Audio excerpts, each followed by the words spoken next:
দুর্ঘটনা তো দুর্ঘটনা, তা আমাদের থেকে সর্বোচ্চ চেষ্টা করা হবে, কোনো ধরনের নেগলিজেন্স দেখা যাবে না। এই ট্রিটমেন্টে সর্বোচ্চ সেবায় তাদের দেওয়া হবে, এমন সর্বোচ্চ চিকিৎসা ব্যবস্থা করা হবে। পুরানো ঢাকা যে কেমিক্যাল গোডাউনগুলিতে দুর্ঘটনা হয়েছিল, এই জন্য কিন্তু এই কেমিক্যাল গোডাউনগুলি কিন্তু শিফট করে মুন্সিগঞ্জের ওদিকে নিয়ে যাওয়া হয়েছে। কালকে যখন এই ঘটনাটা ঘটার সাথে সাথেই কিন্তু ফায়ার ব্রিগেডের পক্ষ থেকে ওনাদের ডিজি সাহেব সহ সবাই আমাদের সঙ্গে কমিউনিকেট করছে এবং আমরা সাথে সাথে আমাদের টিম রেডি রাখছি। আগের মতো করেই আসার সাথে সাথে চিকিৎসা শুরু হয়ে গেছে। কিন্তু দুর্ভাগ্যজনক বিষয় হচ্ছে, আপনারা জানেন যে স্যার যেটা বলছিলেন যে 2জন পেশেন্ট নিয়ারলি 100% বার্ন। বান্ডেল থাকলে প্রতি সেনমানিতে টাকা বাঁচবে। বিকাশ সেনমানি বান্ডেল কিনে জিতুন প্রতি লেনদেনে।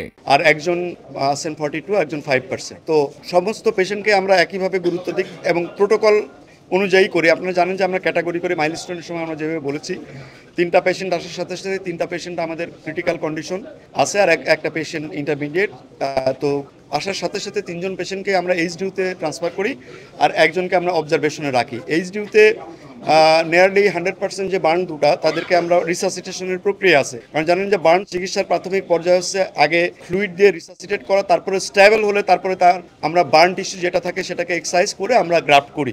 তো এই পর্যায়ে আমরা রিসাসিটেশন প্রক্রিয়াতে আছে এবং প্রোটোকল অনুযায়ী পরবর্তীতে আমরা সেই অনুযায়ী যখন যে অপারেশন করার দরকার সেটা করব। এবং ডিজি মহোদয় সহ স্যার নিজেই বলেছেন ওনাদের জন্য ওষুধপত্র সহ যে সমস্ত সহযোগিতা লাগবে ওনারা করবেন এবং আমরা সিনক্রোনাইজলি এটা করব।